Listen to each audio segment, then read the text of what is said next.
I think each part has its own role. Obviously, the starting point to some extent is the creativity. Creativity means I have to have an idea. I spot a problem and I find a possible solution to that problem. But innovation has to do much more with not only the spark of an idea, but actually being able to then implement it or coming up with that solution to the problem.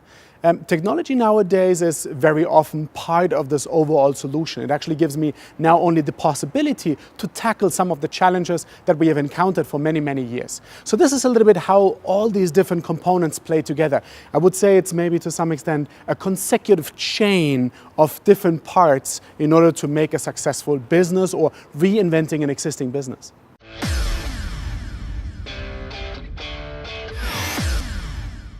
So my recommendation is going to be a very particular one, I guess.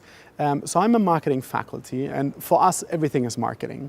But marketing is actually about understanding what customers, what consumers want, identifying that problem, and then getting the job done. This is essentially, in a very simple explanation, what marketing is all about.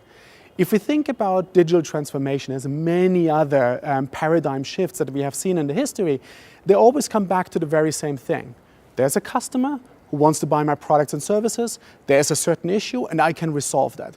Digital transformation is now using technology or the digital world, the digital capabilities in order to tackle some of these challenges. So my recommendation for any entrepreneur, look for the problem out there in the market and think how technology or digital transformation can help you to tackle these kind of problems.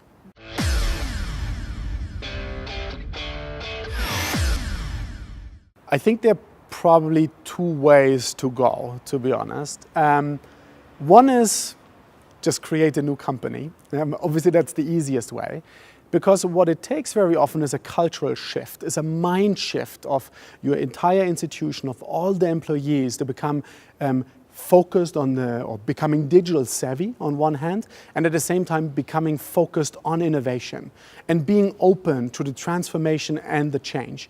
And achieving that is sometimes very, very difficult.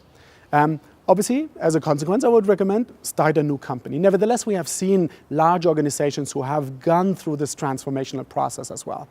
It is difficult, and I'm not going to kid you, it's going to take a lot of time, but what is absolutely crucial is to have the support of the senior management, of the top management. If these guys are convinced that this is the right way to go, they have to make sure to push the culture, push the entire institution to completely shift.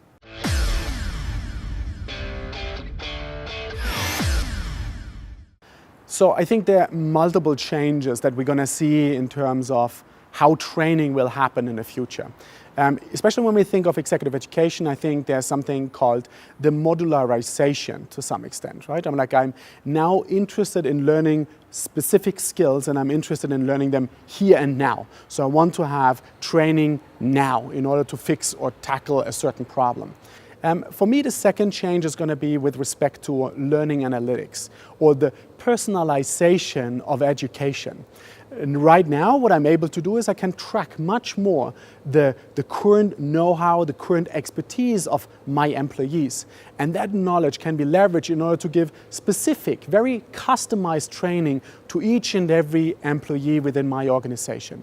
So I think learning technology or learning analytics is going to be a major trend, which as an end result will lead to more personalized training. I think in general as well, obviously technology is here to stay. So I truly believe as well that we're going to see a shift from, let's say, more traditional face-to-face training, more towards a combination of online learning methodologies combined with the traditional more face-to-face learning methodologies.